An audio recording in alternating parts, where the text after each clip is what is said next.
Instagram's taking away the likes, not for their health.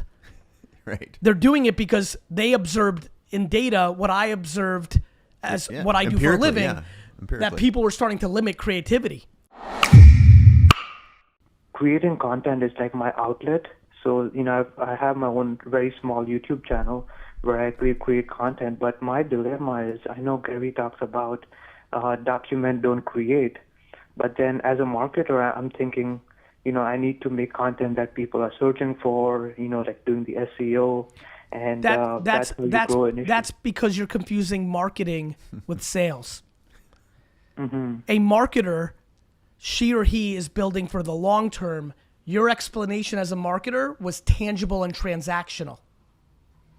Could you elaborate on that? I sure can. How much time you got?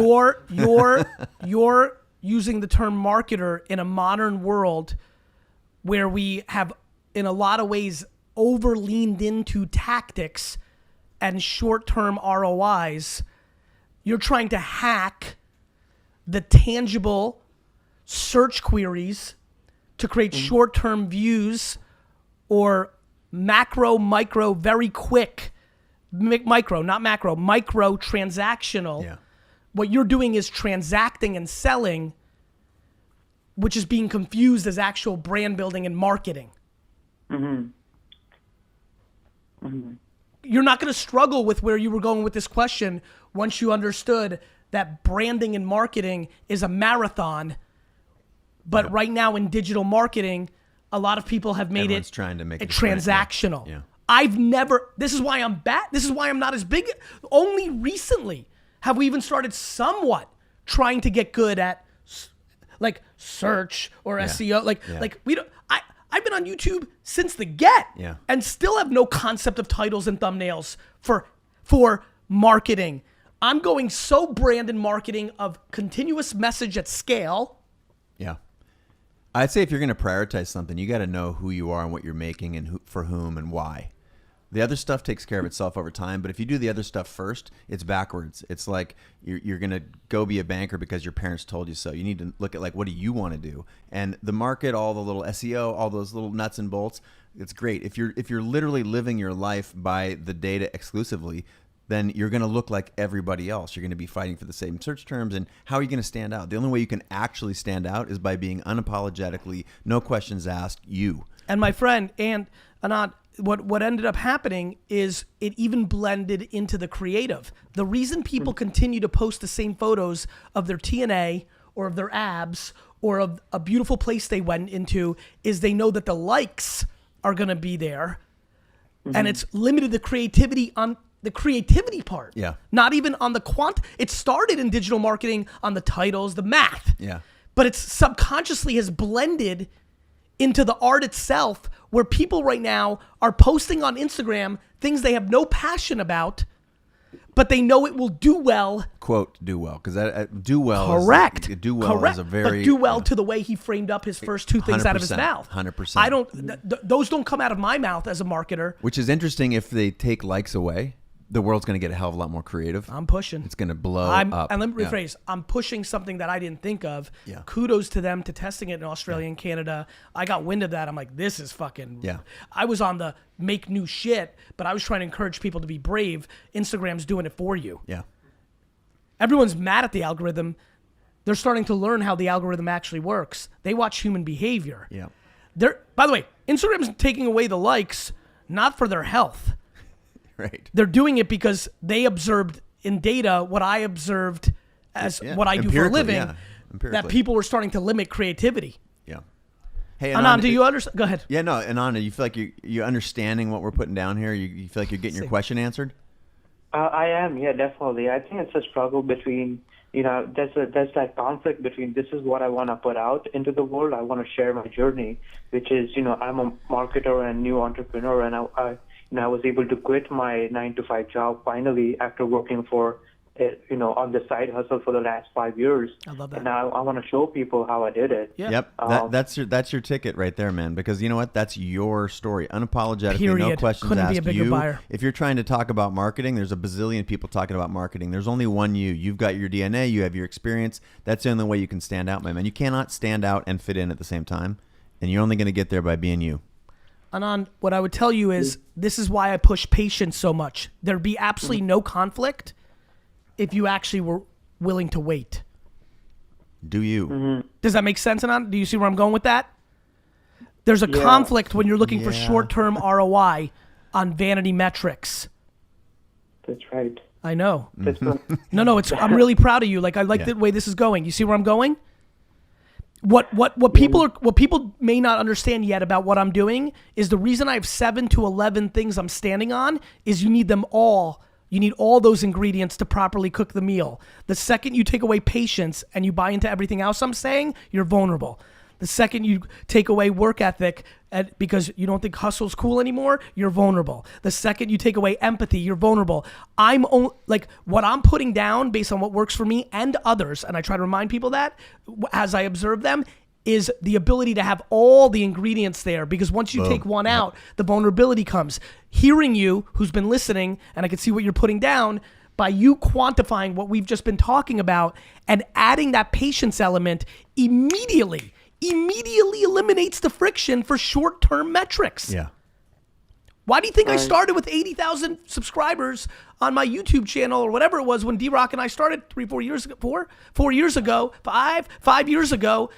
Even though I was the OG of OGs there, I went to Vidler. I never paid attention to it. I never asked for one time on those 1,000 episodes of Wine Library TV to subscribe. I did nothing right because I was in it at that point for 50 years.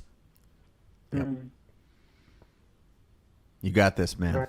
You got this. So if I was to ask you, my platform of choice is YouTube. I just love the platform, and I feel like I can create my best content on YouTube. So what would you suggest?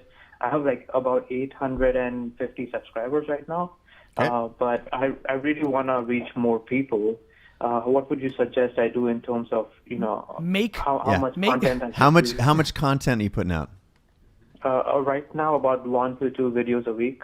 How many? Let me ask you something. Have you heard the thing "fake it till you make it"? I have, yeah. Okay. I have heard. Okay, just put that shit on the shelf. You need to make it till you make it. Okay. You need to be putting content out there. You need to be unapologetically you, be making stuff every day that is authentic to you, that resonates with your audience and tells your story.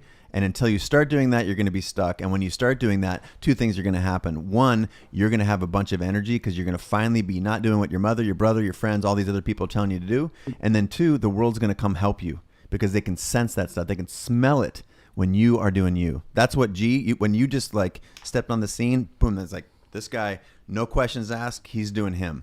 And that is really sexy. I mean, sexy is No. Yeah. No, you actually mean it the actual way. Yeah. That was an attractive man that hit the scene. Vidler, Anand, that dude is an attractive man on Vidler there in 2006. Listen, Anand, I think the biggest thing here is you're going to have to get out of a framework where your opening question starts with, I have 850 subscribers and I want more. That sentence is death. Yep. Mm-hmm. What story do you want to tell? What story do you want to tell? Listen to me. I'm in a very interesting zone post-vacation. August, I could feel it, like a lot more angles. I'm about to tell you something else. Why do you think I put document on a pedestal and try to get you to make the ROI, the fact that your grandkids are going to see it? Is because I actually think everything everyone's doing now, when they're older, I predict 98% of the people on earth that create content right now at scale, which is everyone, by the way, at some level, that the best thing that happens from it, this is now 98%, this is a guess, arbitrary, but this is how I feel, this is the number I'm putting on it, that the best thing that happens is not they quit their shitty job and start a huge company, it's not a viral moment, it's not anything else than in 54 years, their granddaughter's gonna come up to them and say, Nana, I'm just like you. In 2021, you said this, and that's how I think too.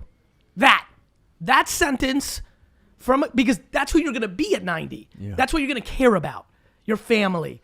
And so the reason I try to put that on pedestal and get people to understand how valuable that is now all of a sudden, Anand, if that's why you're making content, what do you want your grandkids to see? What do you want the world to know about you? Not, hey, I'm obsessed with Mr. Beast. I think he's so talented in understanding, like, one of the few things that does not come natural to me because it doesn't have day in, day out community and reading comment. It never was that. It wasn't an app for the first 8 years, YouTube. So I have so much respect for that. But if you talk to somebody like that, it's still going to be the story inside. It can give you a little bit. Brother, any hack that gets you from 850 to 1730 to 17,000, it's a minor league move. Yeah. The thing that actually gets you there is the fucking content. Totally. And I'm gonna throw something.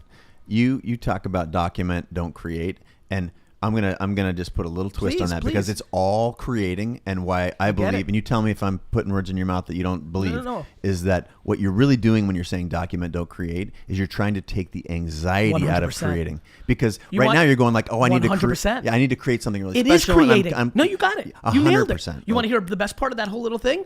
The only thing I consume is documentaries. Yeah. Not that that's exactly for, but it was funny when you said that. That's exactly. I'm trying to eliminate the barrier. The barriers.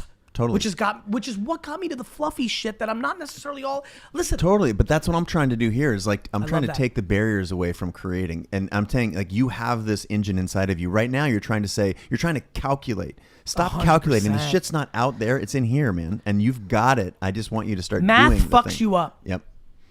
Yeah. Yeah. For sure. I can definitely say I'm very paralyzed by just overthinking things instead of just creating content. Of course. Because you're putting metrics as the North Star.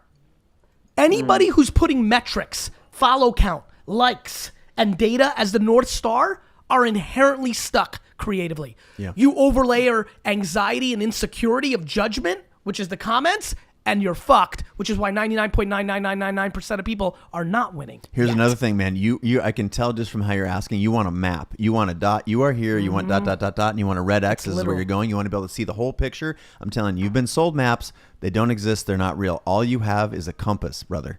You have a compass, and it says, if you're listening to what's actually in here, the compass says go north. And as soon as you go north, that starts feeling right. It starts feeling good because we don't have these maps. We have intuition. We have what our soul is telling us to do, who we are. That's why he says document, not create, because that's about you. And that's what you need to be doing right now, not trying to follow someone else's map. And for everybody following along, what Chase's analogy was awesome.